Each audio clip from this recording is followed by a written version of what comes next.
Hi there. In today's video, I'm going to show you how to delete a LinkedIn account permanently. Let's get started. Once you log into your LinkedIn profile, you're going to go to the top left corner of the screen and you're going to click on your profile picture. After clicking on your profile picture, you're going to go all the way down and you'll see an option which says Settings. After doing so, you're going to scroll all the way down again and you'll see an option which says Help Center. So click on that.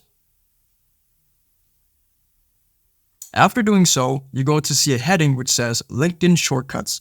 Now under LinkedIn Shortcuts, you're going to see something which is highlighted in blue, which says Close Your Account. But in my case, since I opened it before, it's going to be purple. So you're going to click on Close Your Account.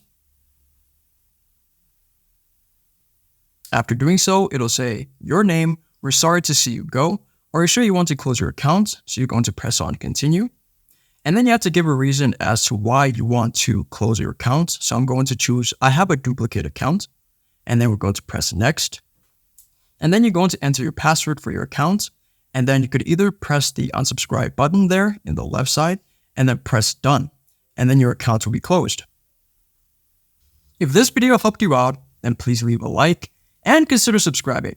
It's free and it helps the channel to make more videos like this. Thanks for watching and see you in the next one.